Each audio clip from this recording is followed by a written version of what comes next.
وہ قبر میں بھی کتوں کی طرح بھونکتا تھا۔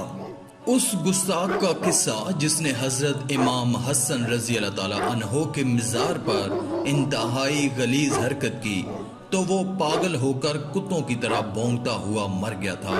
اللہ تعالیٰ کے محبوب و مقرب بندوں کی بے ادبی کی جائے تو اللہ تعالیٰ اس پر جلال فرماتے ہیں، اس بدبخت کو ایسی سزا ملتی ہے جس کو اہل زمانہ مدتوں تک یاد رکھتے ہیں۔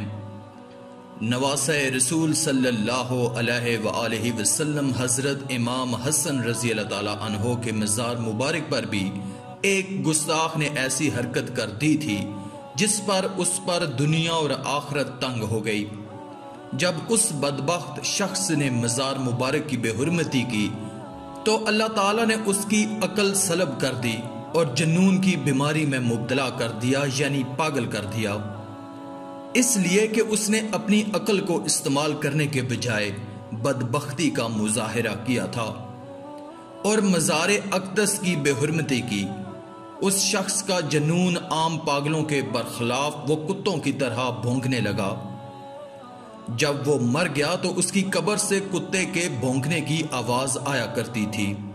کہا جاتا ہے کہ ایک بدبخت شخص نے سیدنا امام حسن رضی اللہ تعالیٰ عنہ کے مزار مبارک پر بدبختی سے بول و براز کیا، یعنی غلط الفاظ کہے اور گستاخی کی، تو وہ اسی وقت پاگل اور مجنون ہو گیا اور مرتے دم تک کتوں کی طرح بھونکتا رہا۔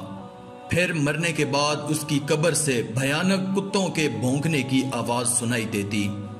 اس کرامت کو حضرت علامہ یوسف بن اسماعیل نبہانی رحمۃ اللہ، جو ملک شام کے بلند پایا عالم گزرے ہیں، انہوں نے اپنی کتاب جامع کرامات اولیاء میں لکھا ہے، اور یہ ہر کسی کے لیے نصیحت ہے کہ وہ مزارات پر قطعی ایسی حرکت نہ کریں کہ ان کا معیوب کام گستاخی بن جائے اور دنیا اور آخرت ان پر تنگ ہو جائے۔ آج کی اس ویڈیو میں تھا بس اتنا ہی۔ مزید اسلامی ویڈیوز حاصل کرنے کے لیے ہمارے اللہ کی قدرت چینل کو سبسکرائب کر دیں اور ساتھ میں موجود بیل کے آئیکن کو دبا کر آل پر کلک کر دیں۔ شکریہ۔